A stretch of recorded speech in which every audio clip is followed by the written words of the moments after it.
guys, I'm Heena Bhimani. I'm a holistic health coach. If your kitchen doesn't have a jar of virgin coconut oil, you are missing out. Being a dietitian, I keep getting cases of diabetes, thyroid issues, heart trouble, obesity, and one thing which is surely there in my protocol is virgin coconut oil. All these diseases are caused mainly because of inflammation, and coconut oil is highly anti inflammatory. It helps in decreasing the inflammation.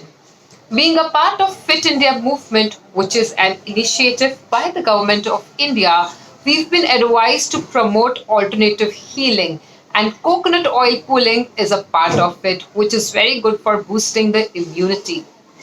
It is also very good for people who have joint pain, muscle soreness, or post workout DOMS, delayed onset of muscle soreness. It helps in decreasing the inflammation, and it also gives you energy to work out better. So, this is one kind of a versatile superfood which we all should include in our diet to enjoy the various health benefits.